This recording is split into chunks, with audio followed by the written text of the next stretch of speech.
आस्था news, पूर्ण समर्पण, संपूर्ण संरक्षण।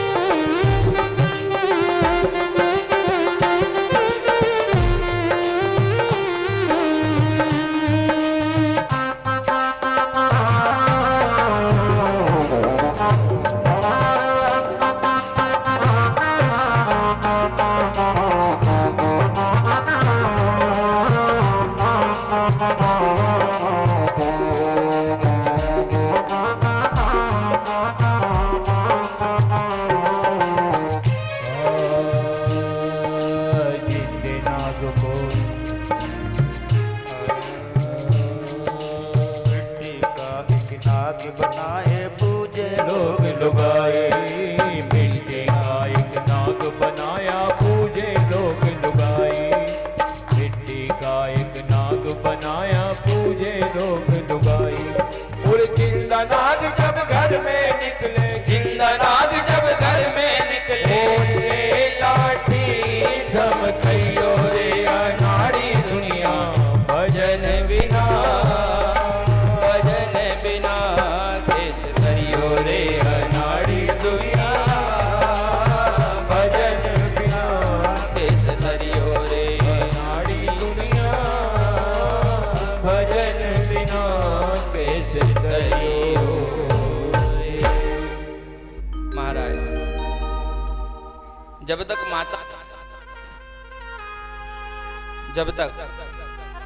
माता पिता जीवित हैं, जब तक ही उनकी सेवा करने से जो लाभ प्राप्त हो जाएगा वो कदाचित भी श्राद्ध करने से नहीं होगा, क्योंकि श्राद्ध तो औपचारिकताएं मात्र है। हो सकता है कि हमारे द्वारा दिए हुए कोई ऐसा सर्टिफिकेट तो है नहीं कि साहब हमने जो श्राद्ध किया वो पितरों तक पहुंच ही जाएगा, पर जीवित रहते हुए यदि हमने अपने माता पिता की सेवा कर ली तो अवश्य ही उनके आशीर्वाद के माध्यम से माता पिता तो प्रसन्न होंगे ही होंगे, साथ साथ में वो नारायण भी प्रसन्न हो जाएगा महाराज। क्योंकि बताया था आपको कि वास्तविकता में जीव के माता पिता ही उसके लिए नारायण बताए गए। भगवान पालक है और हमारे माता पिता हमारे लिए पालक हैं।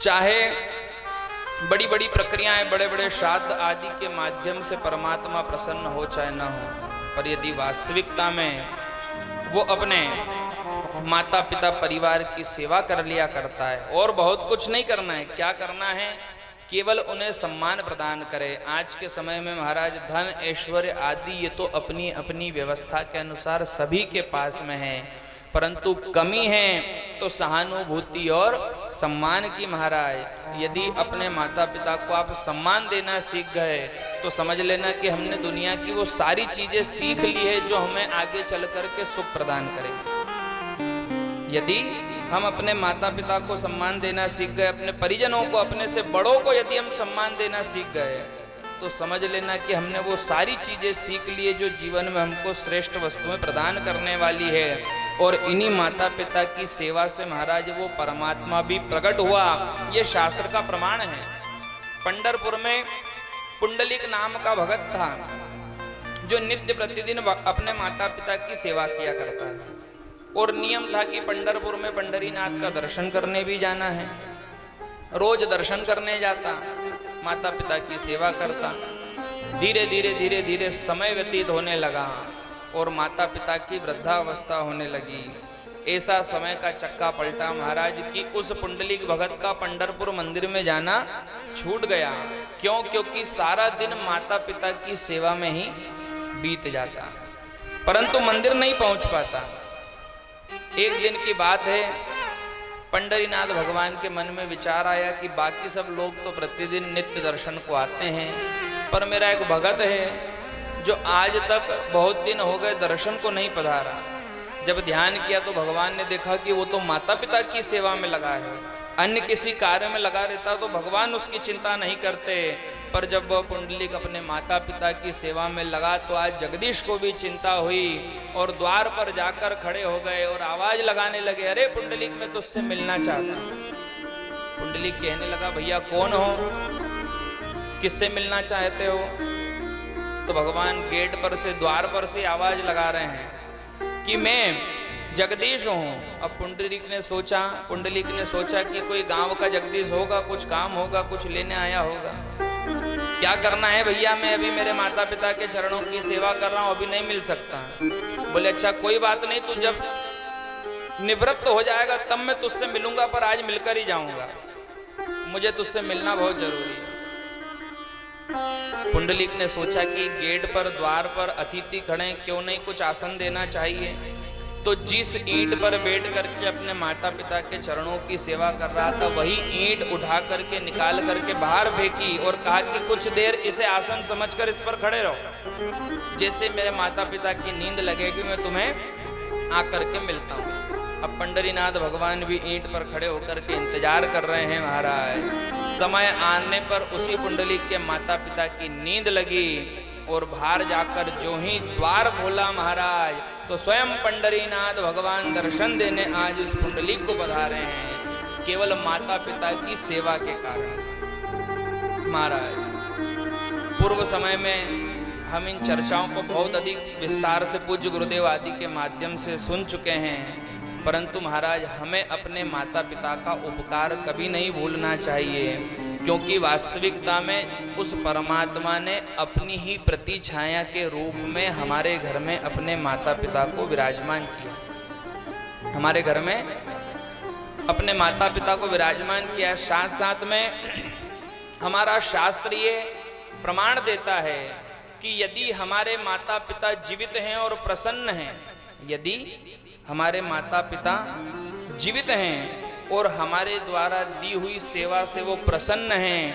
तो महाराज हमारी जन्म पत्रिका में चाहे ग्रह कितने भी उल्टे चक्कर लगा रहे हो, पर हमारे माता पिता की कृपा से वो हमारा बाल भी बांका नहीं कर सकते। ये शास्त्र प्रमाण करता है। आपने ऐसा सुना होगा ना कि अभी पिताजी हैं जब तक बच्चे को पितृदोष का असर नहीं होता, पिताजी हैं जब तक इनकी पत्रिका में दोष नहीं होगा, तो ये क्या कर लिया करते हैं, ये आश्रय बन करके हमारे जीवन में आने वाले कष्टों को संभाल लिया करते हैं। क्योंकि बरसात आती है तो छत जरूरी है कि नहीं?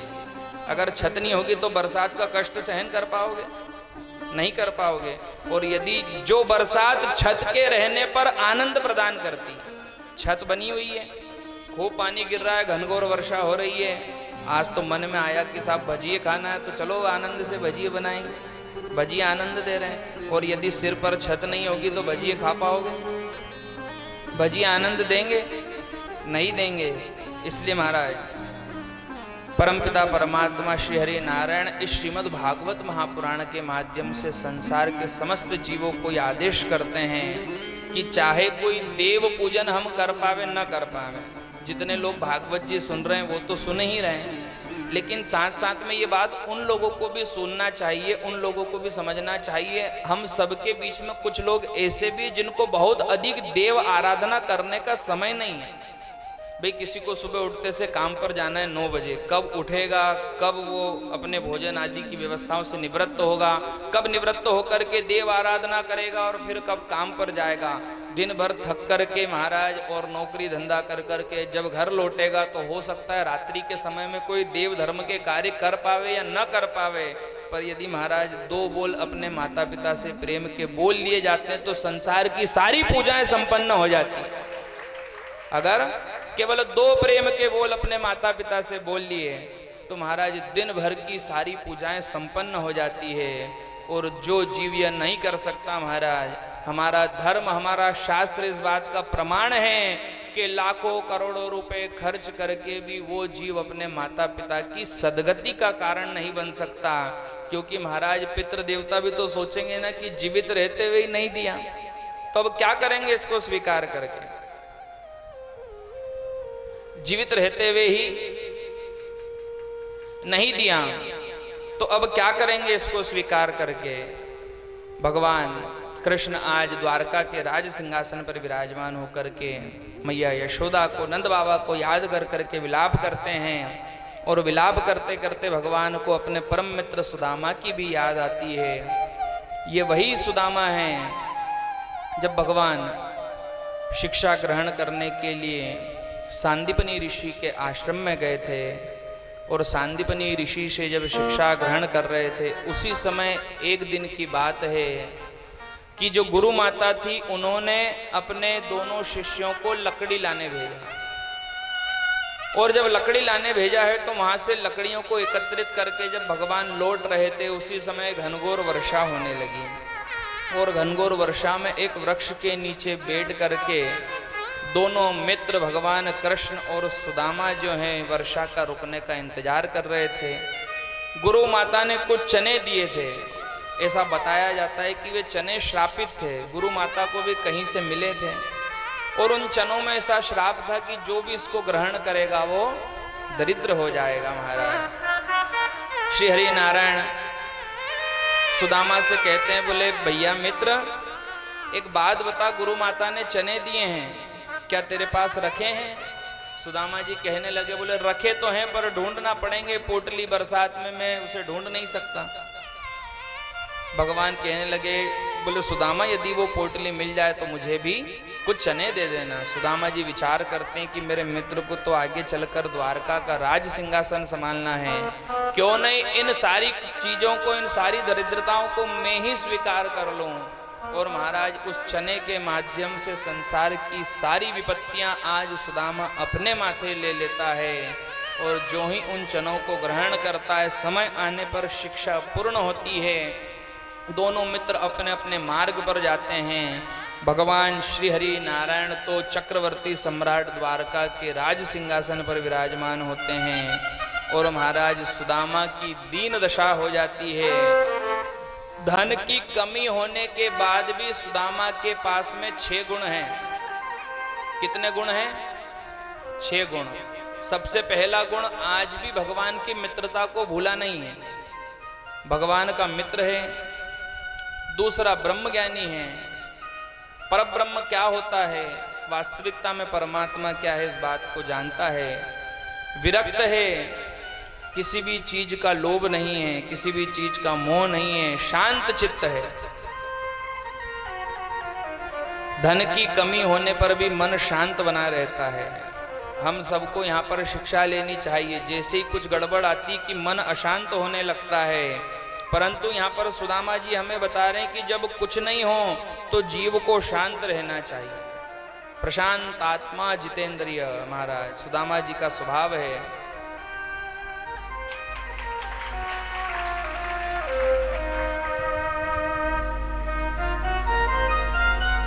शांत होकर के विराजमान हैं, चित्त में एकदम कोई विकार नहीं है, अपनी इंद्रियों को जीत रखा है।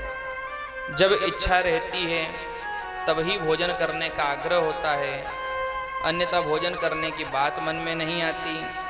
साथ साथ में सुदामा जी का छठा गुण है कि भगवान के परम मित्र हैं। आज के समय की सबसे बड़ी समस्या है कोरोना काल के बाद धन की कमी। कहीं न कहीं हम सब इस समस्याओं से जूझ ही रहे हैं। ये होती क्या है दरिद्रता, ये कैसे हमारे घर में प्रवेश करती है, कैसे हम इससे छुटकारा पाएं। बहुत सारा धन कमाने के बाद भी घर में बरकत क्यों नहीं है, इन सब बातों को हमें समझना पड़ेगा। भगवान नारायण की पत्नी कौन है? लक्ष्मी। और इसी लक्ष्मी की एक बहन है ज्येष्ठा, जो कि अलक्ष्मी का स्वरूप है। इसी लक्ष्मी की एक बहन है ज्येष्ठा, जो कि अलक्ष्मी का स्वरूप है। यही जो ज्येष्ठा थी ये भगवान नारायण से प्रेम करती थी, परंतु लक्ष्मी का विवाह हो गया नारायण के साथ में। महाराज ज्येष्ठा क्रोध में आई और इसी ज्येष्ठा का विवाह महाराज दुर्वासा ऋषि की संतान दुसव मुनि के साथ में तय हुआ। जो दरिद्रता है, दरिद्रता का स्वरूप है अलक्ष्मी का विवाह दुसव मुनि के साथ में तय हुआ। और जो ही दुसव मुनि के साथ में तय हुआ तो दुसव मुनि मिष्ठान लेकर के पहुंचे। ध्यान रखना, मैया लक्ष्मी को मिष्ठान प्रिय है और इस दरिद्रता को खट्टा और तीखा प्रिय है। लक्ष्मी को क्या प्रिय है? मिष्ठान। और इस दरिद्रता को क्या प्रिय है? खट्टा और तीखा। तो दुसव मुनि मिष्ठान लेकर के आते हैं और मिष्ठान देख करके महाराज अलक्ष्मी रुष्ट होती है और दुसा मुनि का हाथ छुड़ा करके पीपल के वृक्ष में प्रवेश कर जाती है। कहाँ प्रवेश कर जाती है? पीपल के वृक्ष में। दुसा मुनि भगवान नारायण से प्रार्थना करते हैं, बोले प्रभु यहाँ तो आपका निवास है और हमारी पत्नी जो ज्येष्ठा है वो यहाँ पर प्रवेश कर गई, क्यों ना इसे बाहर लाइए। लक्ष्मी भी मिष्ठान लेकर के गई तो और क्रोध में आ गई। महाराज भगवान नारायण जानते थे कि इस ज्येष्ठा को यदि प्रसन्न करना है तो खट्टा और तीखा ही लाना पड़ेगा। भगवान नारायण ने भक्षण कराया। प्रसन्न होकर के महाराज उस वृक्ष से बाहर निकली। भगवान नारायण के द्वारा वरदान दिया गया कि महाराज बाकी सब दिनों में तो पीपल के वृक्ष का पूजन किया जा सकता है। ऐसा कथा में वर्णन आता है कि रविवार के दिन, अपने यहाँ पर पीपल का वृक्ष है, हम रोज जल चढ़ाते हैं। कभी कभी हम अनायास में, अचूकता में, अपनी अज्ञानता में रविवार के दिन भी उस पीपल के वृक्ष को जल आदि चढ़ाना, पूजन आदि जो भी हमारा नित्य क्रम है उसमें कर दिया करते हैं। परंतु रविवार के दिन उस पीपल के वृक्ष को केवल दूर से ही प्रणाम करना चाहिए। लक्ष्मी की बड़ी बहन दरिद्रता को दूर से ही प्रणाम करना चाहिए और दूर से ही प्रणाम करके कहना चाहिए कि आप तो देवी यहीं निवास करो। महाराज साथ साथ में और भी बहुत सारे छोटे छोटे नियम हैं। हमारे घर की दरिद्रता को बाहर करने वाली जो झाड़ू है वो हमेशा छुपी हुई होना चाहिए। कई लोगों का नियम है गेट पे ही रखते हैं कि आने जाने वालों को दिखे, परंतु वो जो दरिद्रता को बाहर करने वाली जो झाड़ू है उसे हमें छुपा करके रखना चाहिए। आपने देखा होगा ना, दीपावली के दिन झाड़ू का पूजन करते हैं। क्यों करते हैं? कई लोग ऐसा समझते हैं कि यही लक्ष्मी है, झाड़ू ही लक्ष्मी है, परंतु लक्ष्मी नहीं है। ये हमारे घर से दरिद्रता को बाहर करने का काम करती है। हमारे बड़े बुजुर्गों ने जो नियम बनाए हैं उनके सबके पीछे कुछ न कुछ कारण है। बस उस पीछे के कारण को हमें समझना पड़ेगा। आपने देखा होगा ना, घर के बाहर नींबू मिर्ची लटकाने का भी नियम है।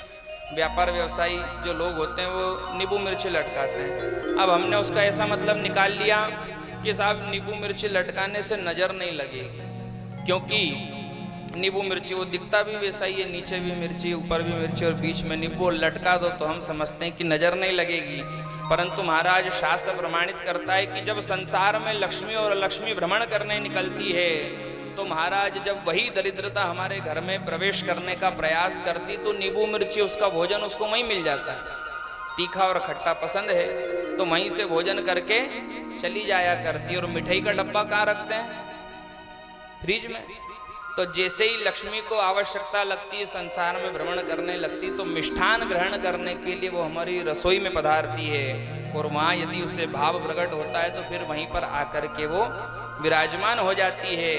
परंतु महाराज सुदामा जी दरिद्र नहीं है, केवल धन की कमी है। मन बहुत बड़ा है सुदामा जी का, जो मिल जाता है उसी को पाकर के प्रसन्न रहते हैं। हमारे जैसा नहीं है कि किसी से कम मिला तो मन में बड़ी विचलनता उत्पन्न हो जाए। होता है ना, हमारे द्वारा कमाए हुए धन से हम संतुष्ट नहीं हैं। आस पड़ोसियों को देख करके समस्या उत्पन्न होती है और वही समस्या हमारे दुख का कारण बनती है, क्योंकि परमात्मा ने हमें अपनी योग्यता से अधिक दिया है। इस बात को तो हम बहुत समय से समझ ही रहे हैं। तो परमपिता परमात्मा नारायण की कृपा से सुदामा जी के पास धन नहीं है, परंतु संतोष जो है वो मन में पूर्ण रूप से विद्यमान है।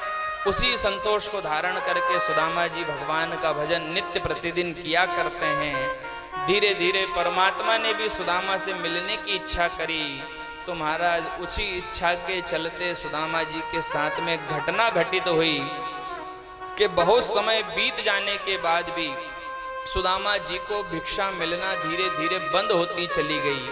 भिक्षा मिलने में इतनी कमी आने लगी कि महाराज अब तो 2 समय का भोजन होना भी समस्या का कारण बन गया। इन्हीं सुदामा जी की एक पत्नी है, इन्हीं सुदामा जी की एक पत्नी है जिसका नाम है सुशीला, और महाराज छोटी छोटी संतानें हैं। सुशीला मन में विचार करती है कि प्रभु हम तो बिना अन्न आदि के रह सकते हैं, हम तो बिना अन्न आदि के रह सकते हैं, पर इन छोटे छोटे शिशुओं का क्या होगा यदि अन्न नहीं मिला। सुशीला मन में विचार करती कि क्यों ना कहीं से भी इन बालकों के पेट भरने की कुछ व्यवस्था करी जाए। तो अपने ही पड़ोस में जाकर के कुछ अन्न उधार मांगती और कहती कि हे बहन, यदि तेरे पास कुछ अन्न हो तो मुझे तो उस अन्न को दे दे, समय आने पर मैं तुझे उस अन्न को अवश्य ही लौटा दूंगी। अन्न तो दिया, परंतु महाराज उस सखी ने सुशीला के कानों में एक बात और कही कि क्यों तुम इतने कष्ट उठाते हो, क्या तुझे पता नहीं तेरे पति के जो मित्र हैं वो द्वारकाधीश हैं। तेरे पति के जो मित्र हैं वो द्वारकाधीश हैं। सुशीला सोचने लगी कि अवश्य ये तो हमारा मजाक उड़ा रही है, अवश्य ही ये तो हमारा मजाक उड़ा रही है, क्योंकि मेरे पति तो क्या अवस्थाएं मैं जानती हूं, और महाराज इस अवस्था में मेरे पति के मित्र द्वारकाधीश हो गए, ये संभव हो नहीं सकता।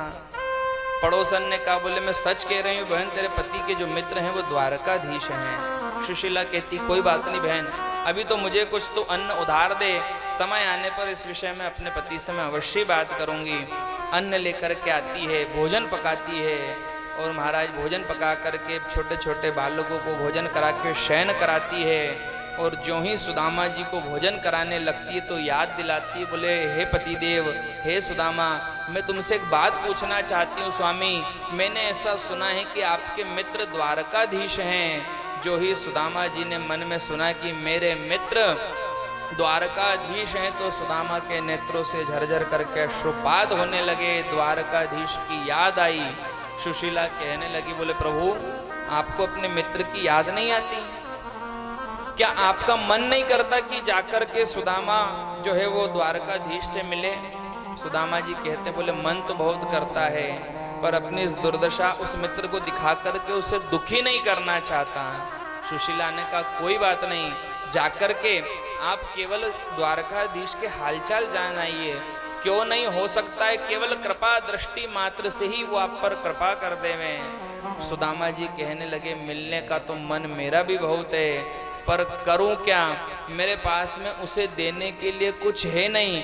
इतने वर्षों के बाद मैं अपने मित्र से मिलने जाऊंगा, और जब तक कुछ पास में देने के लिए उपहार नहीं होगा मुझे मिलने का आनंद नहीं आएगा। सुशीला कहने लगी, बोले कोई बात नहीं, मैं व्यवस्था कर दूंगी, मैं व्यवस्था कर दूंगी। सुदामा जी कहने लगे कोई बात नहीं, जिस दिन तुझे द्वारकाधीश को देने योग्य कोई उपहार मिल जावे उस दिन मुझे बता देना, मैं द्वारका जाने के लिए तैयार हूँ। सुदामा जी की पत्नी विचार करती है क्या दिया जाए। तो महाराज जाकर के आस पड़ोस से अन्न उधार मांग करके लाती है। 3 घर जाकर के 3 मुट्ठी तंदुलों को लेकर के, चावलों को लेकर के आती है महाराज, और एक वस्त्र में बांधने का प्रयास करती है। दीन दशा इतनी है महाराज कि वस्त्र में भी जब बांधने का प्रयास किया, वस्त्र भी छलनी हो गया और सारा अन्न जो है वो पृथ्वी पर बिखर गया। जैसे तैसे उस अन्न को उठाया है और अन्न की ओर जो ही दृष्टि डाली है, नेत्रों से झरझर करके अश्रुपात हुआ, और उसी अश्रुपात्र को उस तंदुलों में जाकर के सम्मिलित हुआ है। और परमात्मा आज उसी अश्रुपात को ग्रहण करके सुदामा पर कृपा करने के लिए तैयार होते हैं। लाकर के सुदामा जी को दिया, बोले प्रभु ये तंदुल हैं, जाकर के आप द्वारकाधीश को दे देना। ध्यान रखना, यहाँ पर एक बुद्धिमान गृहिणी का संदेश सुशीला ने दिया है। हमारे घर की स्थिति क्या है ये किसी तक खबर पहुंचाना है तो हमको शब्द से कहने की आवश्यकता नहीं पड़ना चाहिए। होता है ना, माताओं का स्वभाव रहता है, क्या करी था, बहुत समस्या चल रही है। समस्या बताने की आवश्यकता नहीं है। एक श्रेष्ठ गृहिणी का कर्तव्य होता है कि जितना पति धन कमाता है उतने में ही सब कुछ संभाल ले। यद्यपि धन की आवश्यकता पड़े तो महाराज निवेदन करके अपने पति से धन के लिए आग्रह करना चाहिए।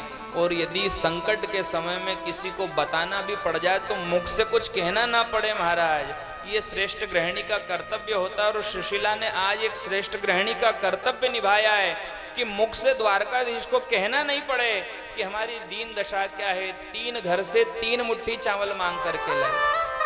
चाहती तो एक घर से भी ले आती, पर चावलों की विशेषता होती कि हर घर का एक सरीका नहीं होता, सबके घर में अलग अलग क्वालिटी का पाया जाता है।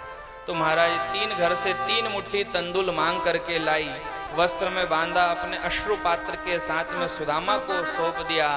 सुदामा जी भी महाराज सीने से लगा करके उस चावल की पोटली को द्वारका की ओर जाते में हैं। रास्ते में रणछोड़ राय जी का मंदिर आता है, वहीं पर सुदामा जी सोचते हैं क्यों नहीं विश्राम कर लिया जावे, थोड़ी देर क्यों नहीं विश्राम कर लिया जावे। थके हारे सुदामा विश्राम करते हैं। भगवान कृष्ण भी आज सुदामा से मिलने के लिए आतुर हैं। गरुड़ को आदेश होता है रात्रि के समय में शयन अवस्था में ही सुदामा को महाराज रणछोड़ राय के मंदिर से लाकर के द्वारका में छोड़ दिया जाता है। प्रातः काल जब सुदामा की नींद खुली तो चारों ओर जय जयकार हो रही है, द्वारकाधीश की जय, द्वारिकाधीश की जय, द्वारिकाधीश की जय। सुदामा जी ने जब जयकार सुनी तो सुदामा जी मन में विचार करने लगे कि रात्रि में तो रणछोड़ राय के मंदिर में जंगल में सोया था, जैसे ही सुबह नींद खुली तो ये तो जय जयकार होने लगी। कहाँ गया हूँ? किसी से पूछा भाई ये कौन सी नगरी है? तो सुदामा जी को ज्ञात कराया गया कि ये भगवान कृष्ण की नगरी द्वारका है, द्वारकाधीश की नगरी द्वारका है। अच्छा भैया यहाँ पर कन्हैया का घर कहाँ है, कन्हैया का महल कहाँ है? सबने मना कर दिया कि यहाँ पर कोई कन्हैया नहीं रहता। और 2-4 जनों से पूछा, चौराहे पर जाकर दुकानें होती ना, वहाँ पूछा कि भैया यहाँ पर तो सबको पता होगा कि कन्हैया का घर कहाँ है, अरे इस द्वारका में कन्हैया कहाँ रहता है? सबने मना कर दिया कि हम तो नहीं जानते, इस नाम का कोई यहाँ रहता ही नहीं है। एक बूढ़ा बाबा आया सुदामा जी के पास और कहने लगा, बोले भैया कहाँ जाना है?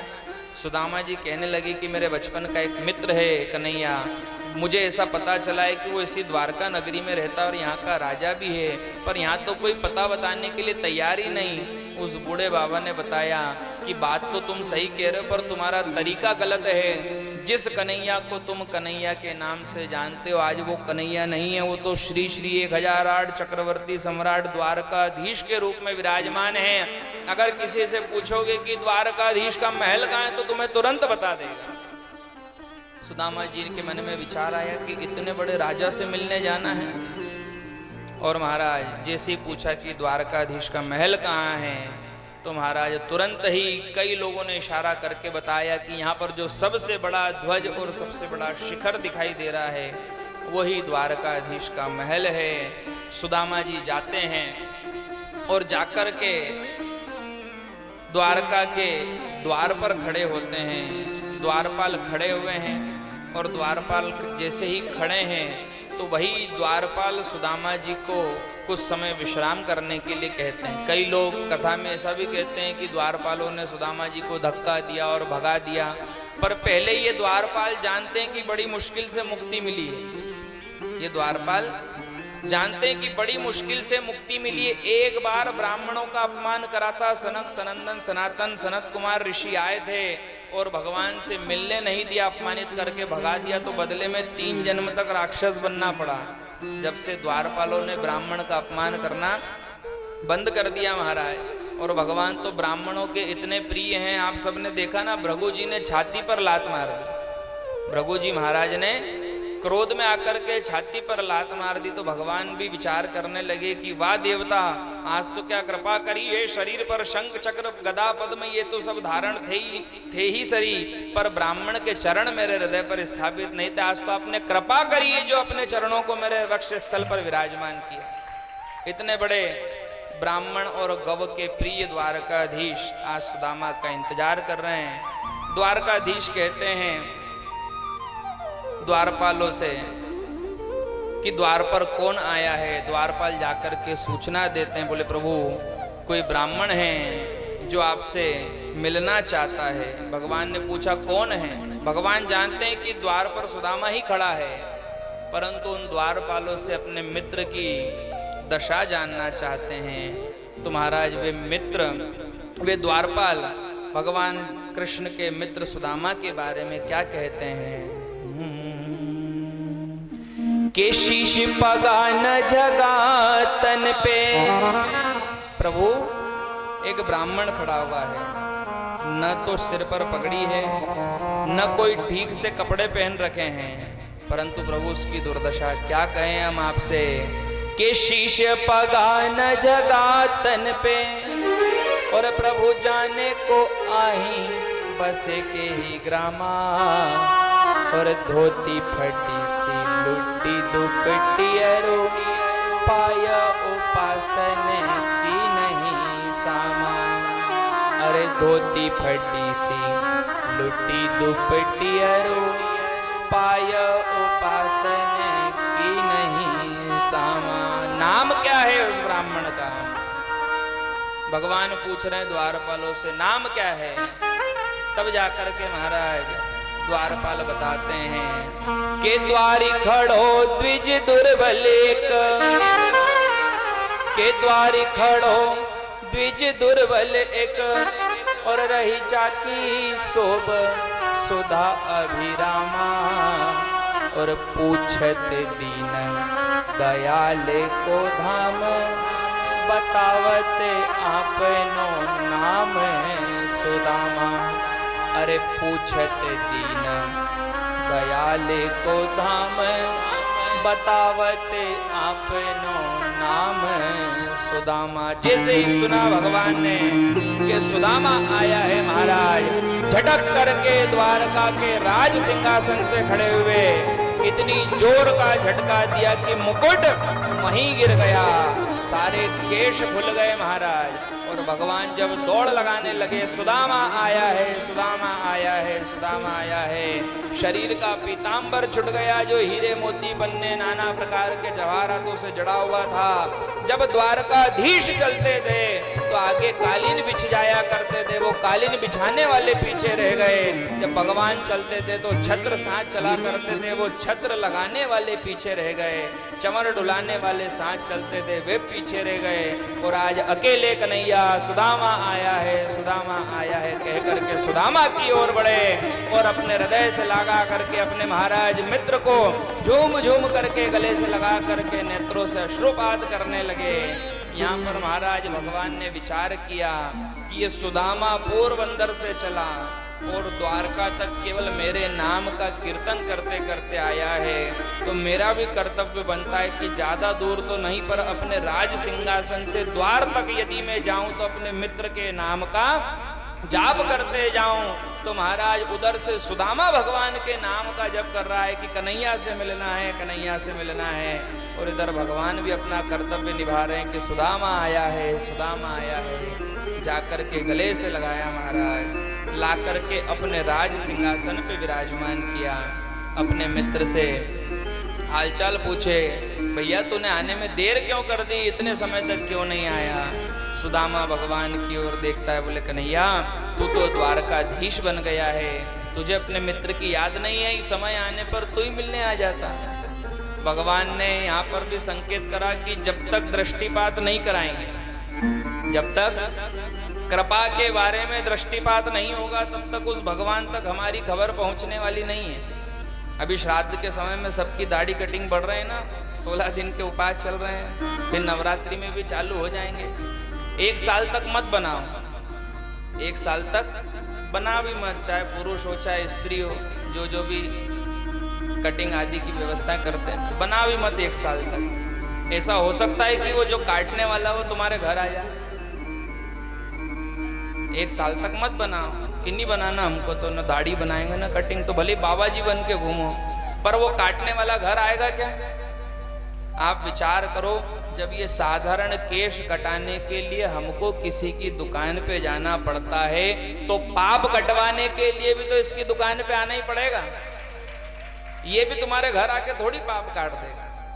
यहाँ पर सुदामा जी के माध्यम से बताया कि भगवान का जब तक साक्षात्कार सुदामा को नहीं हुआ, जब तक कृपा नहीं हुई, और आज परमात्मा का साक्षात्कार हुआ, तो द्वारका के राज सिंहासन पर द्वारकाधीश नहीं बैठे हैं, सुदामा को विराजमान कराया और भगवान ने चरणों का प्रक्षालन किया है। महाराज आगे संतों ने वर्णन किया है कि देख सुदामा की दीन दशा, करुणा करके करुणा निधि रोए, और पानी परात को हाथ छुयो नहीं, नैनन के जल से पग धोए। भगवान इतने रोए कि महाराज जो जल लाई थी स्त्रियां सुदामा जी के चरणों का प्रक्षालन करने के लिए, उसकी आवश्यकता नहीं पड़ी। आज नेत्रों के अश्रुओं से महाराज भगवान ने सुदामा के चरणों को प्रक्षालित किया है, सुदामा का सम्मान किया, राज सिंहासन पर बैठाया और भोजन की थाली सामने लगी है और भोजन के जल फेर करके सुदामा जी कहते हैं, बोले कन्हैया स्वीकार करूं? भगवान ने कहा, बोले भैया श्राद्ध का समय चल रहा है ना, चतुर्दशी है, चतुर्दशी का श्राद्ध है और श्राद्ध के समय में ब्राह्मण भोजन करने आ जाए, इससे अच्छी कोई बात हो नहीं सकती। अब तू भोजन के लिए पधारा ही है तो विधि विधान से ब्राह्मण को भोजन कराएंगे। एक काम कर, भोजन समक्ष रखा है, हम तेरा पूजन करते हैं, पूजन करके तुझे कुछ दक्षिणा देते हैं। भगवान ने पूजन करा, मालाएं पहनाई, हीरे पन्ने जवाहरात आदि सुदामा को दिए। अब क्या बोले, अब आशीर्वाद दे दे हम सबको। तो कितने सब 16,108 रानियां खड़ी है और भगवान नारायण खड़े हैं, बोले हम सब आशीर्वाद लेंगे। सुदामा जी ने कहा, बोले ये सब कौन है? भगवान ने परिचय दिया कि ये सब आपकी बहुएं हैं, आशीर्वाद तो देना पड़ेगा। सुदामा जी आशीर्वाद देने लगे, मैया रुक्मणी को आशीर्वाद दिया, खूब आनंद करो, सदा सुहागन रहो, और जो भी कहना था। सत्यभामा को भी खूब जोर जोर से, लक्ष्मणा को भी खूब जोर से आशीर्वाद प्राप्त हुआ। जब 200-400 हो गई तो सुदामा जी थक गए, अब मुंह से बोलना बंद हो गया, अब केवल हाथ से आशीर्वाद चल रहा है। एक एक आकर के सिर झुकाती और आओ, और 1000-1500 तक कहानी पहुंची तो सुदामा जी के हाथ भी थक गए, अब गर्दन से आशीर्वाद चल रहा है। भगवान ने कहा, सुदामा एक काम कर, इससे तो बहुत देर हो जाएगी। सुदामा जी कहने लगे, पहले क्यों नहीं विचार आया, अब तो बहुत देर हो चुकी है। भगवान ने आदेश दिया, 16,108 रानियों ने प्रणाम किया। सुदामा जी ने एक साथ सभी रानियों को आशीर्वाद दिया। सुदामा जी ने भोजन प्रारंभ किया और भोजन आदि को समाप्त करने के बाद में रात्रि के समय में दोनों मित्र एक दूसरे के हालचाल जानने के लिए विराजमान हैं। और श्री ठाकुर जी सुदामा से पूछते हैं, बोले एक बात बता भैया, हमारी भाभी ने हमारे लिए कुछ भेजा है या नहीं भेजा है? तो इतने दिन बाद आया है तो महाराज सुदामा जी उस चावल की पोटली को छुपाना चाहते हैं, परंतु महाराज ये शास्त्र बताता है कि जब वो भगवान कृपा करना चाहे तो आप कितना भी छुप जाओ, वो कृपा जीव पर कर ही देता है। सुदामा जी पोटली देना नहीं चाहते, पर भगवान ने, हाँ अभी समय मिलेगा, बीच में नहीं, आराम से।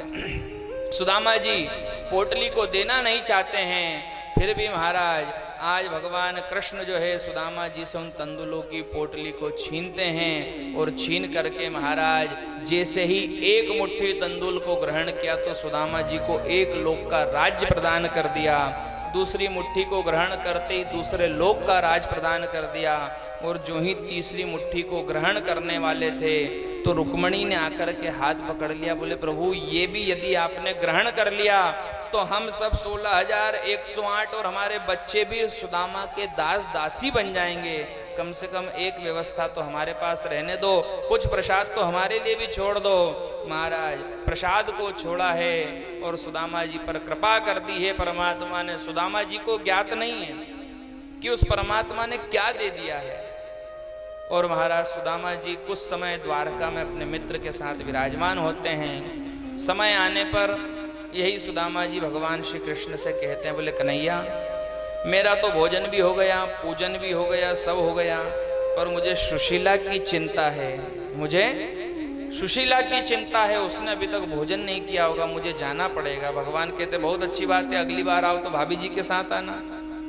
कह करके भगवान विदा करते हैं। सुदामा जी द्वारका से बाहर निकलते हैं और जो ही जाने वाले रहते हैं तो महाराज श्री ठाकुर जी जाते हैं दौड़ करके और जितने वस्त्र गहने आदि दिए थे वो सब वापस लेकर के आते हैं। और सुदामा से कहते हैं, बोले भैया तो जिस मार्ग से आया था उस मार्ग में डाकुओं का, चोरों का, लुटेरों का मुझे डर लगा रहता है, और मैंने तुझे जो वस्त्र दिए ये बड़े कीमती वस्त्र हैं, तेरे पास जो जेवरात है वो भी बड़े कीमती है, काम कर तो इन सबको उतार जा, कहीं ऐसा ना हो कि वे चोर डाकू इन वस्त्र और जेवरात के चक्कर में तेरे शरीर को कोई कष्ट पहुंचाए।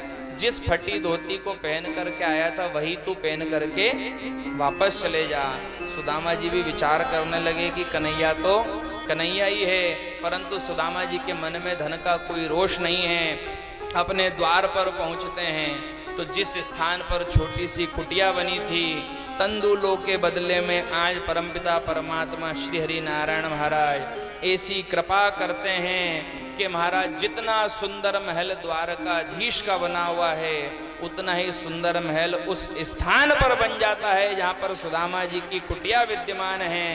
और जैसे ही महाराज सुदामा जी पहुँचते हैं तो सुशीला सुंदर श्रृंगार करके ऊपर से नीचे तक स्वर्ण के गहनों में लदी हुई जब सुशीला आरती के लिए आती तो सुदामा जी 4 कदम पीछे हो जाते। तू कौन है देवी? देवी तू कौन है? सुशीला जी अपना परिचय देती, प्रभु पहचाना नहीं, मैं आपकी पत्नी हूँ। ये सब कैसे हो गया? बोले प्रभु क्या बताऊं, आप तो चले गए द्वारका और हो सकता है कि आपको द्वारकाधीश मिले हो चाहे नहीं मिले हो, पर जैसे ही आप द्वारका के लिए निकले कि द्वारकाधीश को आपकी याद आई और वो स्वयं यहाँ पधारे। और जब यहाँ की दशा को देखा तो उन्होंने महाराज विश्वकर्मा को आदेश करके देखते ही देखते क्या से क्या कर दिया महाराज। बस ऐसी ही कृपा उस द्वारकाधीश की हम सबके भी जीवन में बनी रहे। वो परमात्मा से हमको ये प्रार्थना करनी है कि हे कन्हैया, जैसी कृपा तूने उस सुदामा पे करी है, ध्यान रखना तंदूलों के माध्यम से भगवान ने सुदामा को धन प्रदान नहीं करा, अपनी कृपा दृष्टि प्रदान करी है। और जब जीव पर उस नारायण की कृपा दृष्टि हो जाती है तो अपने आप ही सब कुछ श्रेष्ठ अति श्रेष्ठ हो जाया करता है। महाराज कछवा परिवार पर भी भगवान नारायण की कृपा हुई, जो इतना श्रेष्ठ कार्य हुआ, और उनके माध्यम से हम सब पर भी भगवान का अनुग्रह हुआ, जिसके कारण से हमें इस दिव्य सत्संग का लाभ प्राप्त हुआ। तो हमको उन कन्हैया से ऐसी ही प्रार्थना करनी चाहिए कि हे कन्हैया, हम सब पर भी तू ऐसी कृपा बनाए रखना। क्योंकि महाराज किसी भी देवता की शरण में चले जाओ, आखिरी में पाले इसी के पड़ना पड़ता है, क्योंकि सांवरियो है सेठ ले जाएगो, याद है ना। और महाराज भरेगो, सांवरियो है सेठ भरेगो पेट और ले जाएगो ठेठ। इसलिए बड़े भाव के साथ में सुदामा जी भी झूम झूम कर गाते हैं और हमको भी झूमते नाचते नृत्य करते हुए क्या कहना चाहिए कि सांवरियो है सेठ, अरे सांवरियो है सेठ मारी राधा जी सेठानी है, सांवरियो है सेठ, अरे सांवरियो है सेठ मारी राधा जी सेठानी है, ओ या तो सारी दुनिया जानी है, सांवरियो है सेठ, सांवरियो है सेठ मारी राधा जी सेठानी है, या तो सारी दुनिया जानी है, सांवरियो है सेठ, सांवरियो है सेठ मारी राधा जी सेठानी है, सांवरियो है सेठ।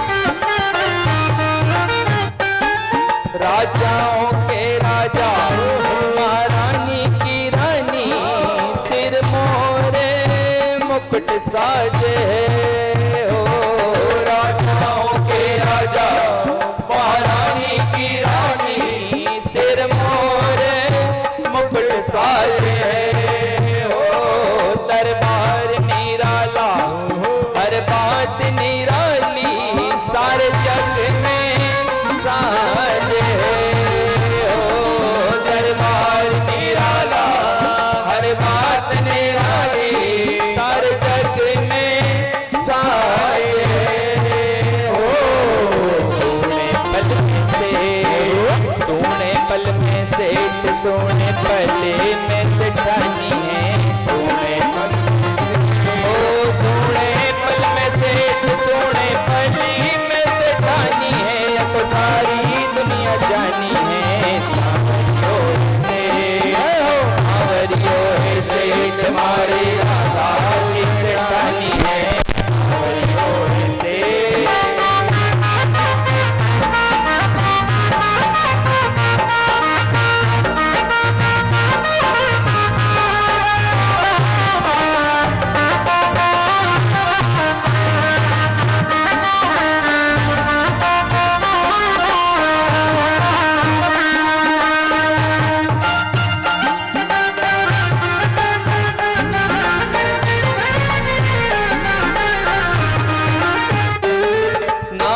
की कमी है, ना अन्न की कमी है, भरा भंडार है। ना अन्न की कमी है, ना अन्न की कमी है, भरा भंडार है। दिलदार सांवरियो, दिलदार राधा जी लुटावे प्यार है। दिलदार सांवरियो, दिलदार राधा जी लुटावे प्यार है। करे नहीं देर, करे नहीं देर, करे सबकी ये रखवाली है।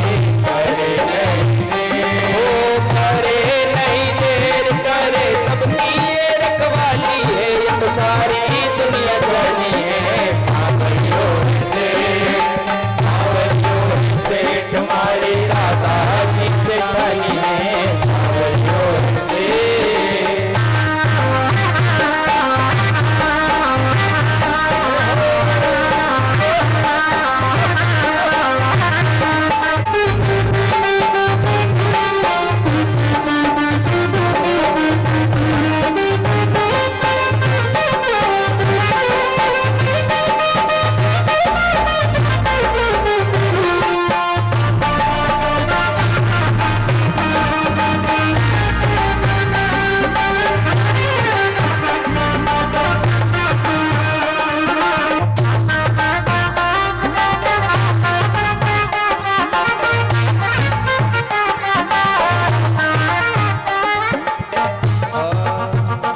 ये सांवरियो राधा जी राखे भगत ने राजी, करे गणो लाड है।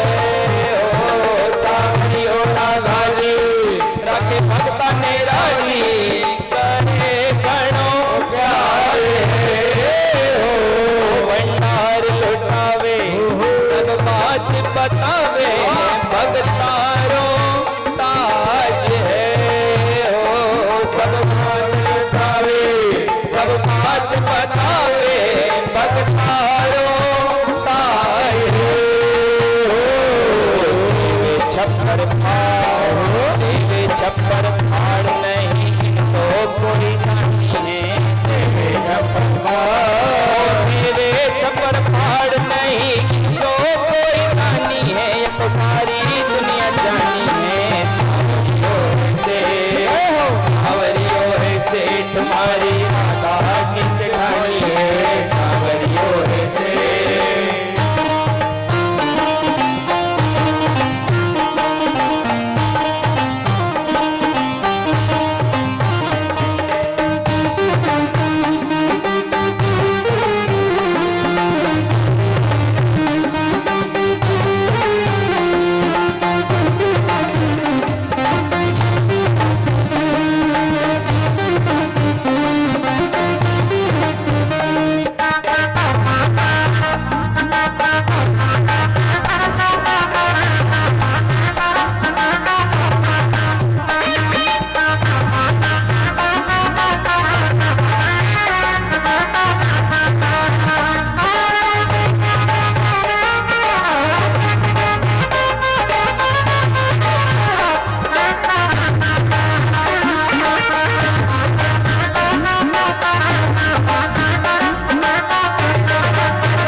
सांवरियो है सेठ और सांवरियो है सेठ मारी रात 16,100 सेठानी खाली की खाली है। तिजोरी की चाबी श्री किशोरी जी के पास है। भगवान कहते हैं कि मैं तो केवल ध्यान देता हूं कौन भजन कर रहा है, और जैसे ही मैं इशारा करूं तो कृपा करने का काम तुम्हारा है। और आप सबने देखा होगा ना कि कभी कभी ऐसा हो जाता है कि पति कहे नहीं कि इसको कुछ देना है, और पत्नी के अंदर से मन हो जाए। भाई कभी कभी हमारी लाड़ी का ही मन हो जाए कि साहब को दान धर्म करना, तो जरूरी कि पूछ के करे। उनने तिजोरी खोली, बोले बहुत बेचारा है, लाभ निकालो ना, दे दो। तो हो सकता है कि ठाकुर की नजरों से कभी हम बच जाएं और कृपा करने में कमी रह जाए, तो चाबी किशोरी जी के पास ही, क्योंकि सेठानी तो वही है। इसलिए महाराज संतों ने कहा है कि सांवरियो है सेठ और सांवरियो है सेठ माही राधा जी सेठानी है, सांवरियो है सेठ। महाराज श्री ठाकुर जी ने सुदामा पर कृपा करी और कृपा करके अपने कर्तव्यों को पूर्ण किया। सुदामा जी भगवान की भक्ति में लीन हुए। भगवान ने आगे भी चलकर लीलाओं को पूर्ण किया। जरासंध भीम के द्वारा मल युद्ध में जरासंध का वध करवाया। वही जरासंध जो बार बार मथुरा पर आक्रमण करता था। भगवान राजसभा में गए। जरासंध अपने क्रोध को लेकर राजसभा में, मल युद्ध प्रारंभ हुआ। युद्ध करने लगे। जरा नाम की राक्षसी की संतान था ये जरासंध, इसलिए मरने को तैयार नहीं था। भीम ने कई बार पैर पर पैर रख करके महाराज शरीर के दो भाग कर दिए, और जब भी फेंकता तो ये जरासंध वापस से जुड़ जाता। परंतु महाराज अब इसको कैसे मारा जाए कोई उपाय नहीं सूझा। तब जाकर के भगवान नारायण ने इसको इशारा किया कि अब की बार मारे तो फेंकते समय थोड़ा सा ध्यान देना। महाराज भगवान ने क्या इशारा किया कि जरासंध के पैर पर पैर रखकर दो भाग करना, और इधर वाला इधर फेंक देना और इधर वाला। जरासंध के शरीर के दो भाग हुए। भगवान ने उद्धार किया। उसी सभा में शिशुपाल विराजमान था और भगवान को अपमानित करने लगा। इसी शिशुपाल की मां को भगवान वरदान देकर आए थे। जब भी बालक का जन्म हुआ तो भगवान कृष्ण के हाथों से इसकी मृत्यु होगी, ऐसा इसकी जन्म पत्रिका में लिखा था। मैया पास में गई और जाकर के कहने लगी, बोले कन्हैया तू मुझे वरदान दे, मेरे बालक को कभी मारेगा नहीं, उसके अपराध को क्षमा कर देगा। भगवान ने वरदान दिया। बोले मैया ज्यादा तो नहीं, पर मैं तुझे वरदान देता हूं कि इसके 100 अपराध क्षमा कर दूंगा। कितने? 100 अपराध, पर 101 पे मैं इसे छोड़ूंगा नहीं। वही शिशुपाल भगवान को अपमानित कर करके गालियां देने लगा। देखते ही देखते 100 अपराध पूर्ण हुए और भगवान ने उस शिशुपाल का भी उद्धार कर दिया। आगे चल कर के भगवान के मन में आया क्यों नहीं हम सबको मिलकर के एक ऐसा यज्ञ करना चाहिए जिसके माध्यम से सबका मेल मिलाप हो जाए। कैसे? जैसे कछवा परिवार के मन में आया कि बहुत दिन हो गए, 2 साल लॉकडाउन को निकल गए, बहुत सारे श्रेष्ठ कार्य भी हो गए, क्यों नहीं कोई ऐसा यज्ञ करें श्रीमद् भागवत महापुराण जैसा, जिससे सभी समाज परिजनों को, पारिवारिक लोगों को मिलने का अवसर प्राप्त हो, थोड़ा साथ में समय व्यतीत करने का अवसर प्राप्त हो। वैसा ही विचार भगवान के मन में भी आया कि कोई ऐसा कार्य करना चाहिए जिससे सबका मेल मिलाप हो जावे। तो भगवान ने राजसू यज्ञ का आयोजन किया। क्या किया? राजसू यज्ञ का आयोजन। और इस राजसू यज्ञ में बड़े बड़े राजा महाराजा आदि को परमपिता परमात्मा नारायण आमंत्रित करते हैं। सारे गोप ग्वाल गैया बछड़े मैया आदि को भी इसमें आमंत्रित किया जाता है। मैया यशोदा, नंद बाबा, देवकी, वसुदेव और जितने भी भगवान के परम प्रिय भक्त हैं वो सारे इस यज्ञ में आमंत्रित हैं। और साथ साथ इस यज्ञ की व्यवस्था जो है वो समस्त यदुवंशी परिवार मिलकर के निभाता है। बहुत ही सुंदर यज्ञ है। और जब कोई शादी विवाह आदि में जाना होता है तो हम तो अपने कार्य में लग जाते हैं, बच्चे लोग अपने हिसाब से ही मस्ती करते हैं। बच्चे खेलते खेलते एक कुएं की ओर पहुंचे और उसी कुएं में बच्चों ने क्या देखा, भगवान श्री कृष्ण के पुत्रों ने, कि एक जो गिरगिट है महाराज वो उस सूखे कुएं में पड़ा हुआ है। एक गिरगिट जो है वो उस सूखे कुएं में पड़ा हुआ है। छोटे छोटे बच्चे जाकर के ठाकुर जी को बताते हैं, बोले दादाजी पिताजी हमने देखा है कि एक कुएं में सूखे कुएं में गिरगिट पड़ा हुआ है और वो कहीं ना कहीं से कष्ट में, उसकी कष्ट की निवृत्ति करना चाहिए। भगवान जाते हैं और उस गिरगिट को अपना हाथ बढ़ा करके उस कुएं से बाहर निकालते हैं, तो वही गिरगिट एक सुंदर से राजा के रूप में प्रकट होता है। पूछा कि महाराज ये कौन था? तो शास्त्र में बताया जाता है कि राजा नृग नाम का एक जीव था जिसने अपने जीवन में करोड़ों करोड़ों दान किए। और महाराज इस राजा की विशेषता थी कि जब भी कोई ब्राह्मण द्वार पर आता तो ये दान कर दिया करता था।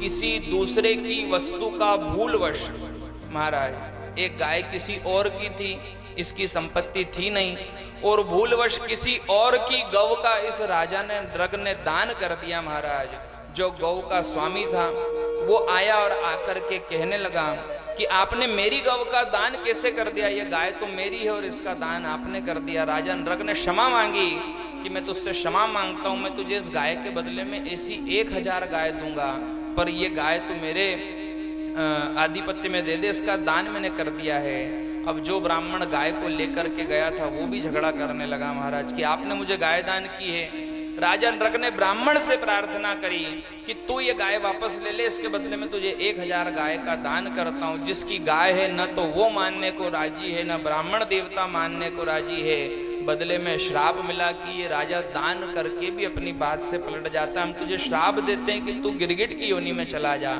वही राजा नृग सूखे कुएं में गिरगिट बन करके अपने उद्धार का इंतजार करता है। परमात्मा अपना हाथ बढ़ा करके उस राजा का उद्धार करते हैं।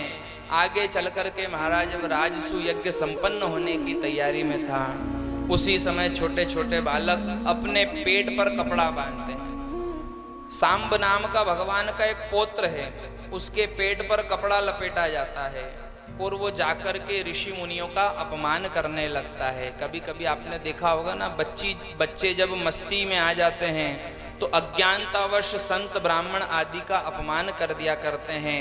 नारायण के पुत्र पौत्र भी आज संत ब्राह्मण की महिमा को नहीं समझ रहे। उस भगवान ने इस लीला के माध्यम से बताया कि महाराज जीव को संतों के साथ में, ब्राह्मणों के साथ में, ऋषियों के साथ में कैसा व्यवहार करना चाहिए, इस यदुवंश को भी पता चलना चाहिए। सांब ने पेट पर वस्त्र बांधा और महाराज ऋषियों का अपमान करने लगे और जाकर के पूछने लगे कि बताओ इस कन्या के गर्भ से बालक का जन्म होगा या बालिका का? सांब के पेट पर कपड़ा लपेटा, स्त्री के कपड़े पहनाए, और जो राजसु यज्ञ में बड़े बड़े ऋषि आए हैं उनसे पूछा जा रहा है कि बताओ इस बालक के गर्भ से, इस कन्या के गर्भ से बालक का जन्म होगा या बालिका का? महाराज दुर्वासा ऋषि ने क्रोध में आकर के श्राप दिया कि भगवान के पुत्र होकर के ऋषियों का अपमान करते हो, मैं तुम्हें श्राप देता हूँ कि इस बालक के गर्भ से एक मूसल का जन्म होगा जो सारे यदुवंश का विनाश कर देगा।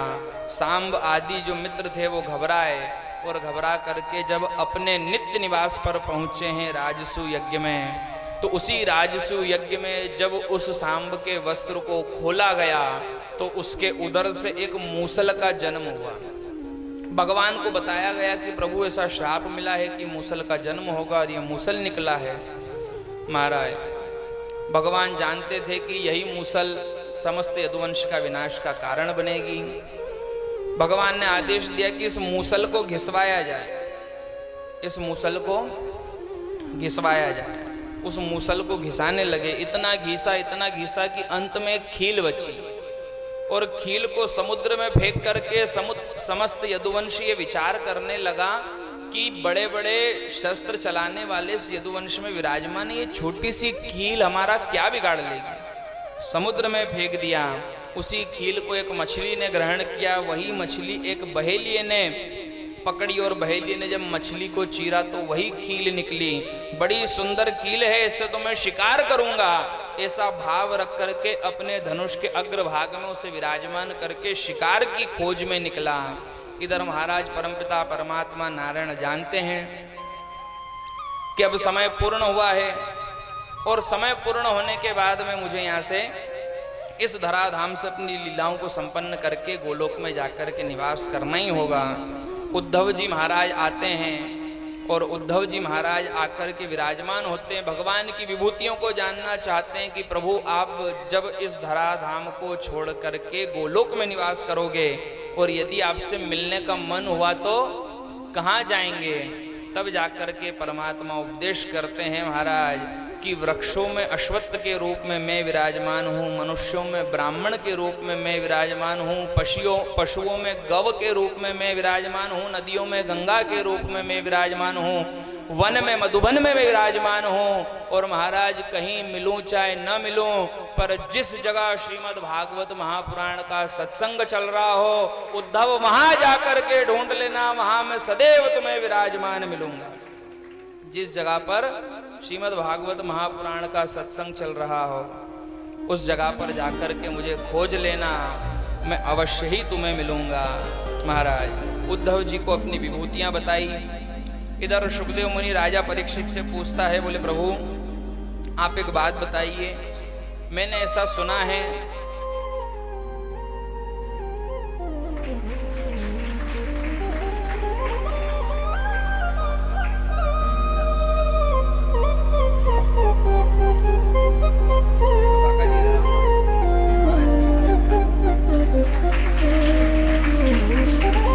हमारे काका जी भी पधारे, इससे पूर्व भी कथा के आयोजक जो थे वो हमारे काका जी थे। इन्होंने भी बहुत सुंदर श्रीमद् भागवत महापुराण का आयोजन इसी मंदिर प्रांगण में कराया था। तो महाराज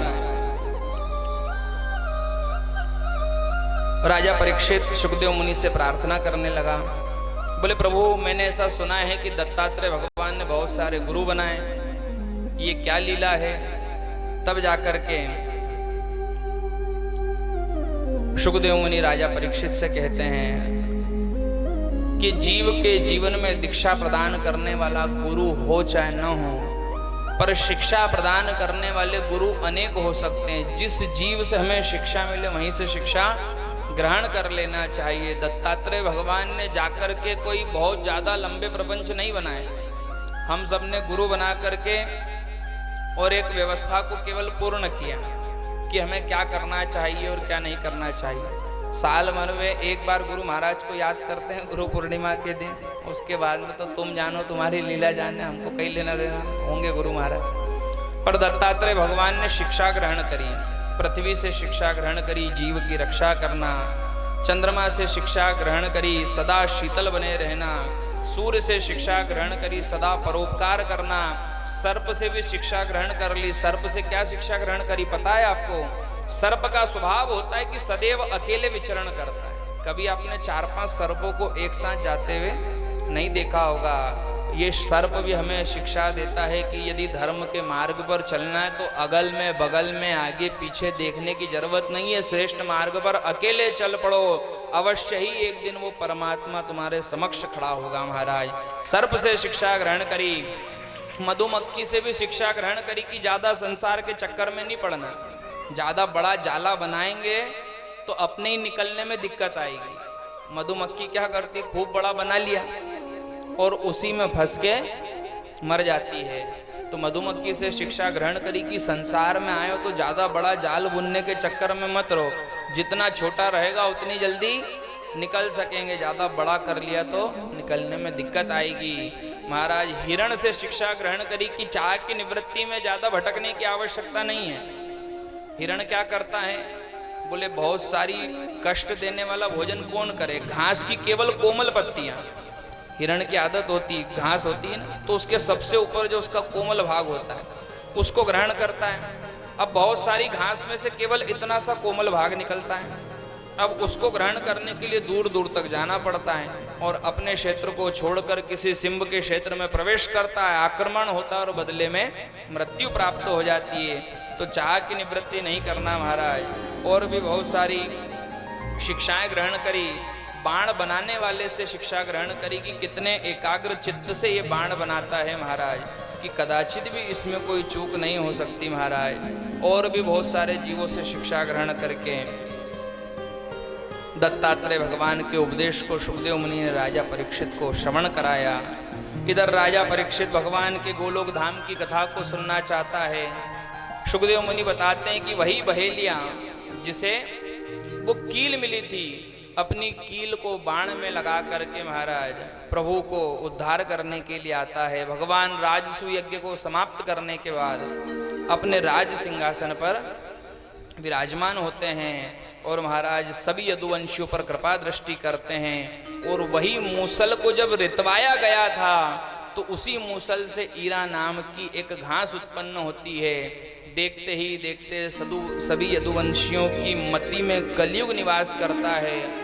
मदिरा का पान करते हैं, संपत्ति आदि के युद्ध में स्वयं ही एक दूसरे से युद्ध करना प्रारंभ करते हैं। और युद्ध करते करते महाराज जब शस्त्र खत्म हो जाते हैं तो उसी मूसल के रितवाने पर जो ईरा नाम की घास उत्पन्न हुई है उससे एक दूसरे को मार मार करके समस्त यदुवंश का विनाश हो जाता है। शास्त्र में एक जगह ऐसा भी प्रमाण आता है कि महाराज धृतराष्ट्र की पत्नी गांधारी का श्राप भगवान को लगा था, जिस समय 100 कौरव मारे गए। और उस समय उसी गांधारी ने कहा, बोले कन्हैया मैं अपने पुत्रों के शव का दर्शन करना चाहती हूँ, क्योंकि पति की वजह से पट्टी बांध रखी थी। पति अंधे थे तो खुद ने पट्टी बांध ली थी कि मेरे पति नहीं देख सकते तो मैं इस संसार का आनंद लेकर क्या करूंगी। परंतु जब पुत्रों की मृत्यु हुई महाराज तो गांधारी के मन में ये चाह आई कि क्यों नहीं मैं भी जाकर के अपने पुत्रों का अंतिम दर्शन तो कर लूं। भगवान ने जब महाभारत के युद्ध में ले जाकर के खड़ा करा और नेत्र से पट्टी हटी है तो महाराज 100 पुत्रों के शव के ढेर पर जब ये गांधारी खड़ी हुई तो रहा नहीं गया और कन्हैया को शाप दे दिया कि कन्हैया तेरे कारण से मेरे सारे पुत्र मारे गए। मैं तुझे शाप देती हूँ कि जिस प्रकार से मैं अपने सारे वंश का विनाश देख रही हूँ तुझे भी अपनी आँख के सामने ही अपने समस्त वंश का विनाश देखना पड़ेगा। उसी गांधारी का शाप आज सच होता है और समस्त यदुवंश समाप्त होता है। भगवान जाकर के एकांत अवस्था में विश्राम करते हैं। वही बहेलिया बाण लेकर के आता है। राजा परीक्षित पूछते हैं ये तो एक साधारण बहेलिया है, ये परमात्मा को बाण कैसे मार सकता है। सुखदेव मुनि बताते हैं ये कोई साधारण बहेलिया नहीं है, ये पूर्व जन्म का बाली है।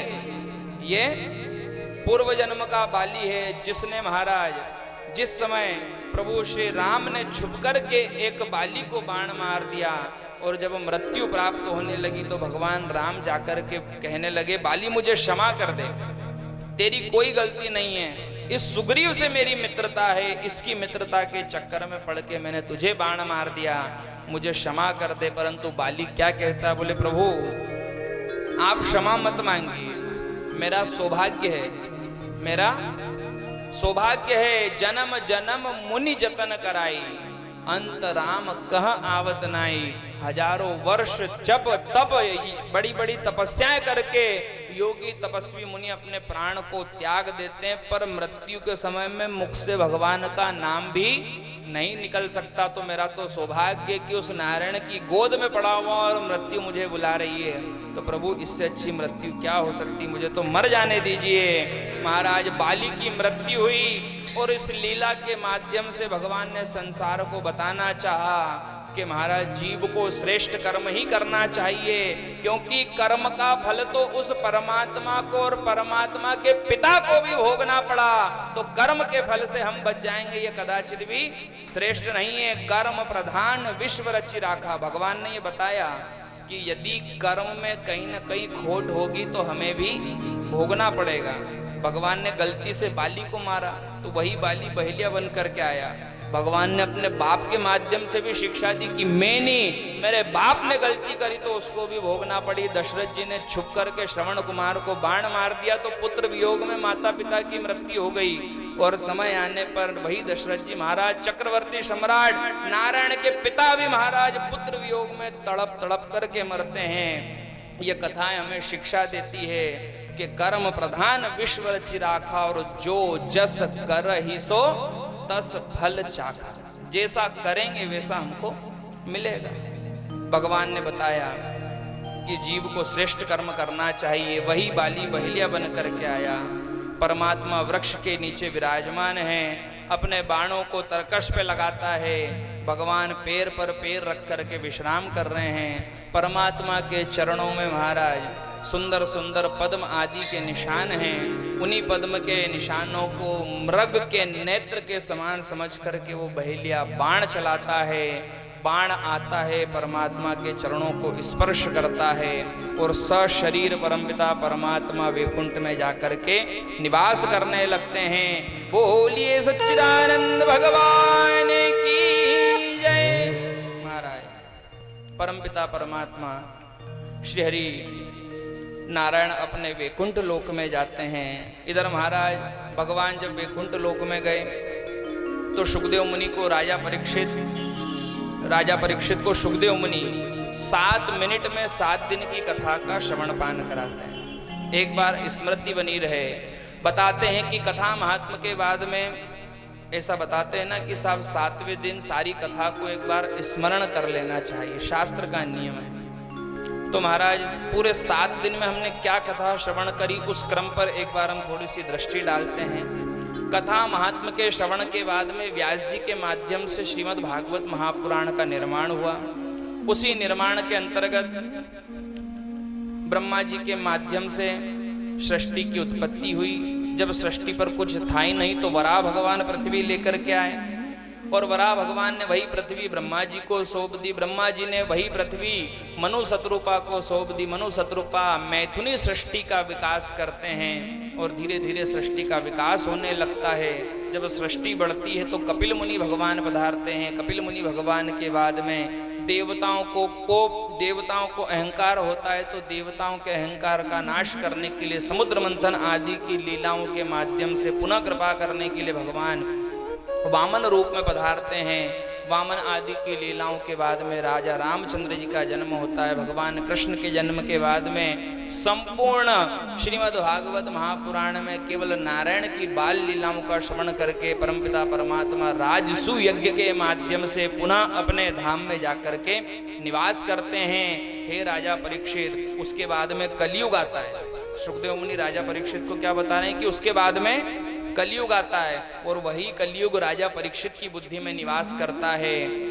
राजन, तुमने कलयुग के प्रवेश करने के माध्यम से संतों का अपमान करा, संतों के अपमान के माध्यम से तुम्हें श्राप लगा और उसी श्राप के वशीभूत होकर के तुम गंगा के तट पर आते हो और अपने उद्धार की कामना करते हो और उसी उद्धार की कामना के फल स्वरूप में ये 7 दिवसीय श्रीमद् भागवत महापुराण जो मेरे पिता के द्वारा, सुखदेव मुनि कह रहे हैं कि मेरे पिता के द्वारा रचित ग्रंथ जो जीव के उद्धार का साधन है वो मैंने तुम्हें श्रवण कराया। सुखदेव मुनि खड़े होते हैं, महाराज अपने गंतव्य की ओर प्रस्थान करते हैं। सुखदेव मुनि के एक विशेषता है, 7 दिन के बाद में तक्षक सर्प आने वाला है, राजा परीक्षित को दंश करने वाला है। पर जब तक सुखदेव मुनि विराजमान है राजा परीक्षित को तक्षक आकर के दंश कर सके ये तक्षक की भी सामर्थ्य नहीं है। सुखदेव मुनि खड़े होते हैं, अपने धाम की ओर जाते हैं, सारे ऋषि मुनि जाते हैं। राजा परीक्षित एकांत चित्त से विराजमान हैं। देखते ही देखते महाराज राजा परीक्षित का पुत्र जन्मेजय सुंदर सी माला को लेकर के आता है। जैसे आज बहुत बड़ी माला लाए ना हमारे भेजी साहब, ऐसी बहुत बड़ी माला लेकर के महाराज राजा परीक्षित का पुत्र जो है जन्मेजय वो आता है कि मेरे पिता ने भागवत जी श्रवण करी है, मैं अवश्य जाकर के उनका सम्मान करूंगा।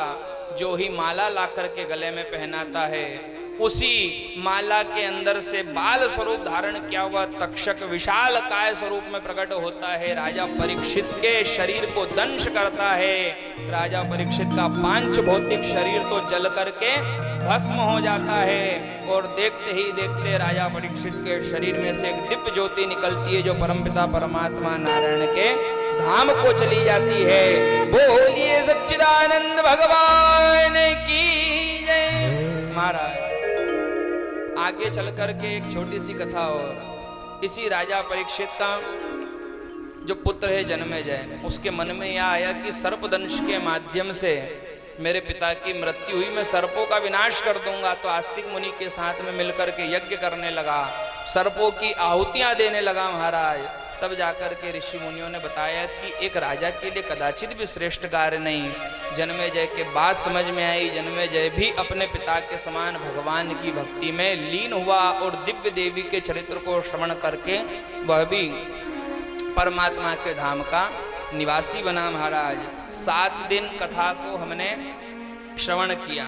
अब आती है दक्षिणा की बात। राजा परीक्षित का उद्धार हुआ। कछवा परिवार के माध्यम से, तोमर परिवार के माध्यम से हम सब ने भी 7 दिन भगवान की इस दिव्य मंगलमय कथा को श्रवण किया। महाराज अब आती है दक्षिणा की बात। तो श्रीमद् भागवत महापुराण के हिसाब से तो नियम है कि तुलसी हेम रूपाम च रत्न रूपाम च मंजरी और भव मोक्ष प्रदाम तुभ्यम अर्पयामी हरिप्रियाम। केवल तुलसी दल चढ़ा करके ही परमात्मा अपनी दक्षिणा के माध्यम से उसे परिपूर्ण कर दिया करते हैं। परंतु महाराज इस बालक का केवल यही भाव है और आप सबके बीच में यही भाव है कि इतनी सारी माताओं से केवल एक ही आशीर्वाद चाहिए कि इस राधा रमण सेवा समिति के माध्यम से, राधा रमण परिवार के माध्यम से अंश परंपरा और वंश परंपरा के अंतर्गत जो एक प्रक्रिया चल रही है महाराज इस परिवार की, कि निरंतर भगवान की सेवा, भगवान का श्रेष्ठ लीलाओं का वाचन, ये आगे भी इसी प्रकार से निरंतर चलता रहे। बस आपके द्वारा मिला हुआ ये आशीर्वाद ही हमारी सबसे बड़ी दक्षिणा है। आपके द्वारा मिला हुआ ये आशीर्वाद ही हमारा सबसे बड़ा उपहार हो। इसके आगे बाकी सारे उपहार तुच्छ हैं। साथ साथ में किसी को ऐसा लगे कि हम कोई बहुत बड़े विद्वान हैं, हमको बहुत सारी कथाएं आती हैं, हमारे पास बहुत सारी व्यवस्थाएं हैं, या हमको बहुत कुछ ज्ञान है, या हम बहुत कुछ जानते हैं। कभी कभी ऐसा भी हो जाता है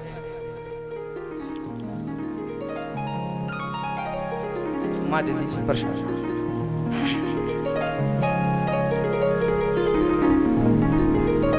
कभी कभी ऐसा भी हो जाता है कि हम सबको ऐसा लगने लगे कि साहब कोई हमको बहुत सारी कथाएं याद है या बहुत सारा। आइए हमारे बीच में रिक्की भैया पधारे हैं, इसी परिवार के सदस्य हैं।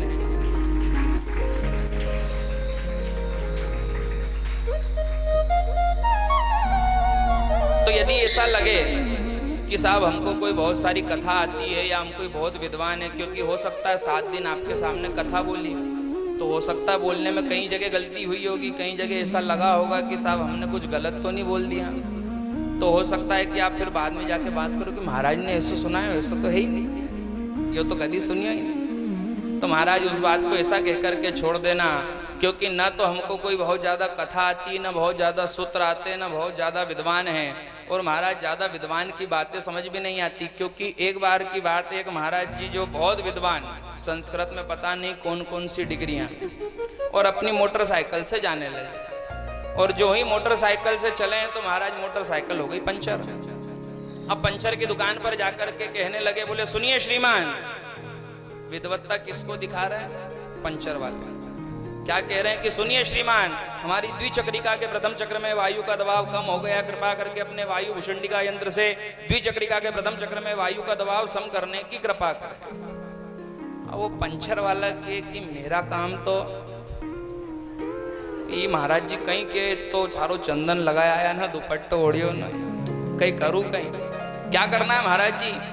अरे तुम्हारे समझ में नहीं आया, हमारी द्विचक्रिका के प्रथम चक्र में वायु का दबाव कम हो गया है, कृपा करके हमारी द्विचक्रिका के प्रथम चक्र में अपनी वायु भूषणिका यंत्र से वायु का दबाव सम करने की कृपा करें। पंचर वाला के कई करनो है दादा, करनो कहीं है। पड़ोस में एक खड़ा था जिसके कहीं थोड़ी बहुत समझ पड़ती थी, उसने कहा कि करना कुछ नहीं है, हवा भरनी है, हवा। क्या करना है? हवा भरनी है। तो महाराज जैसे सीधी सीधी बात है कि हवा भरने बोलने मात्र से बात समझ पड़ जाती, तो बहुत ज़्यादा तो हमको भी समझ आती नहीं, पर केवल हवा भरने मात्र से ही, इस सरल सी बात के माध्यम से ही हम सब ने अपना सरल भाव आपके सामने प्रस्तुत किया। और हमारे बीच में हमारे क्षेत्र के विधायक श्री संजय जी शुक्ला उपस्थित हैं।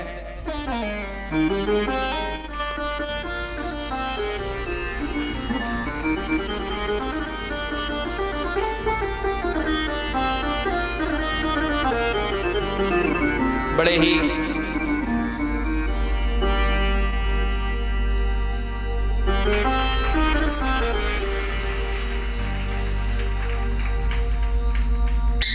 श्रेष्ठ मनोभाव को लेकर के हमारे विधायक महोदय हमारे बीच में उपस्थित हैं।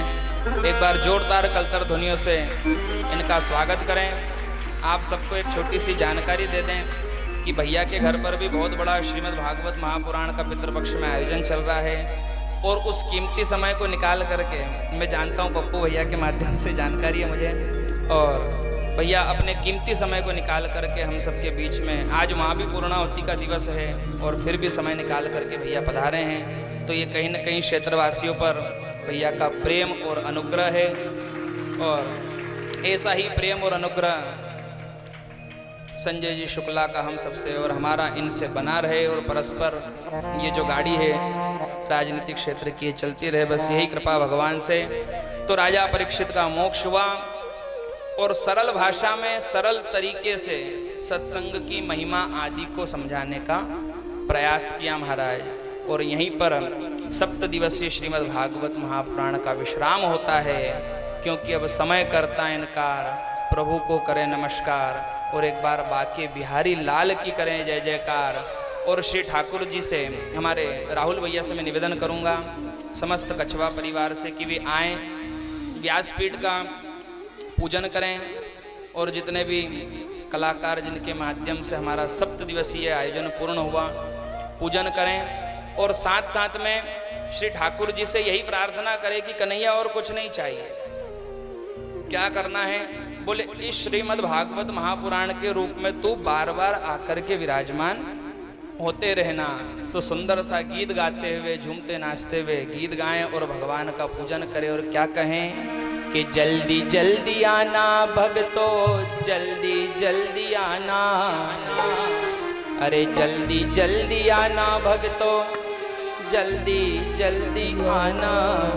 और श्री जी बाबा रहे बुलाए भगतो, जल्दी जल्दी आना। श्री जी बाबा रहे बुलाए भगतो, जल्दी जल्दी आना। श्री जी बाबा रहे बुलाए भगतो, जल्दी जल्दी आना।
से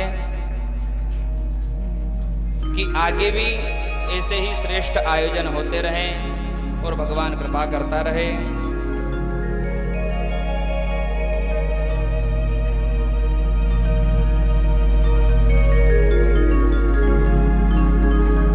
और साथ साथ में इसी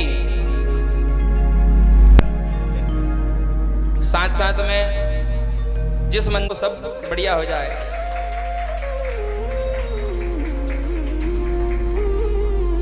अपना सत्संग करो सब बढ़िया हो जाएगा। और अंकल जी ने ऐसी प्रेरणा दी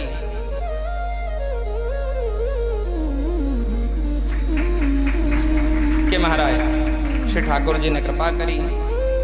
साथ साथ में इसी कछवा परिवार के सदस्य जो पीछे राहुल भैया के ऐसे नित्य नियम का पालन करने वाले पूज्य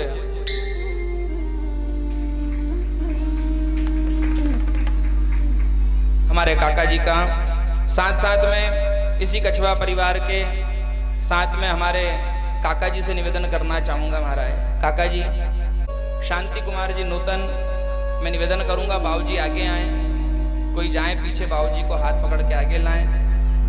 और बाबूजी जो लोग पीछे बैठे हैं, मैं नाम तो नहीं जानता, हमारे चौरसिया बाबूजी से निवेदन करूंगा, ये भी हमारे श्री राधा रमण सेवा समिति के बड़े ही बहुमूल्य सदस्य हैं, जो आज से नहीं, जब ये मंदिर अधूरा था, जब यहाँ पर कुछ भी नहीं था, जब से ही परमात्मा के चरणों की सेवा में लीन हैं। साथ साथ में युवा पीढ़ियाँ जो बाहर विराजमान हैं, हमारे गुल्लू भैया और बेजी साहब से निवेदन करूंगा कछवा परिवार के वे पधारें अंदर और भगवान की इस परम कृपा का अनुग्रह करें। गुल्लू भैया से निवेदन करूंगा पधारें। और साथ में ये वाले गुल्लू भैया भी पधारे हैं। आकाशी परिहार से मैं निवेदन करूंगा और उनके पिताजी से भी निवेदन करूंगा बेजी साहब से कि वे भी पधारे हैं।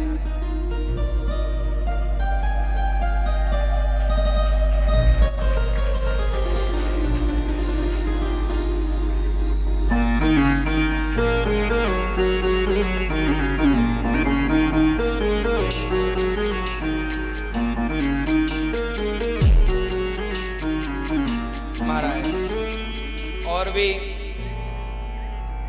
हमारे बेजी साहब के लिए जोरदार तालियां।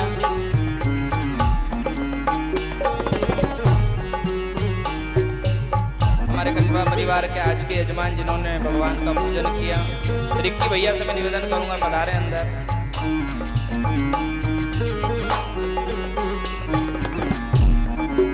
बाबूजी संकोच न करें, आगे आए, हमारा मन दुखेगा, आप आगे आइए। अरे आइए।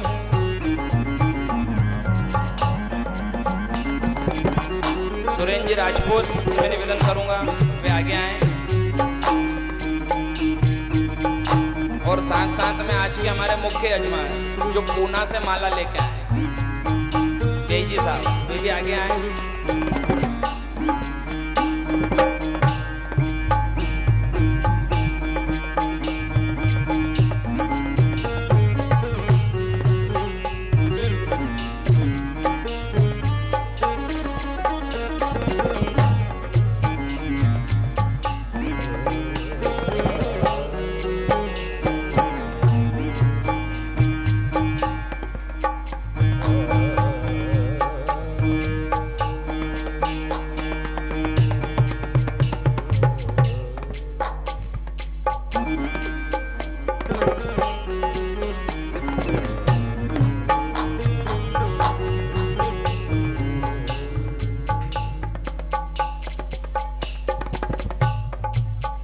बाबूजी ऊपर आइए।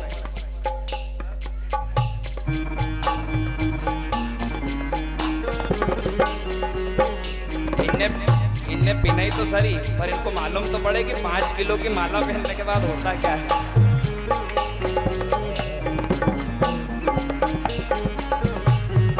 महाराज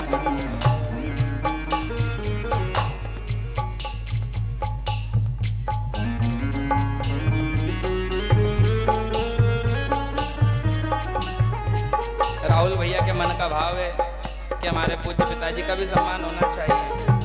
तुम्हारा है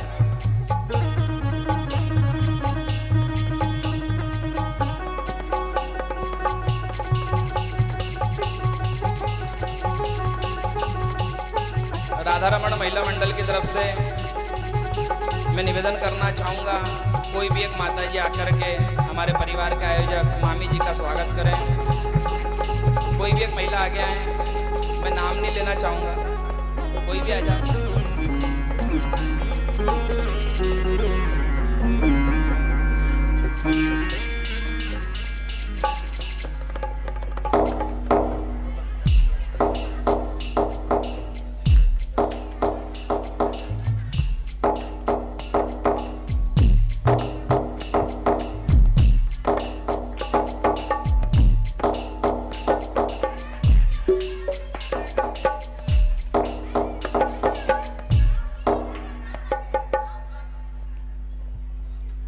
जोरदार तालियों से स्वागत कर।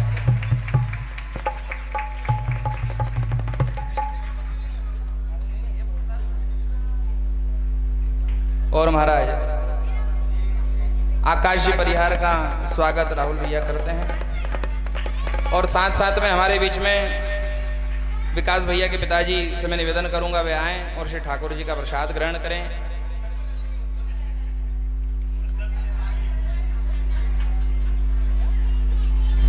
हमारे कॉलोनी के वरिष्ठ एक और सदस्य मुकेश यादव, यदि मेरी आवाज जा रही हो तो वे पधारें।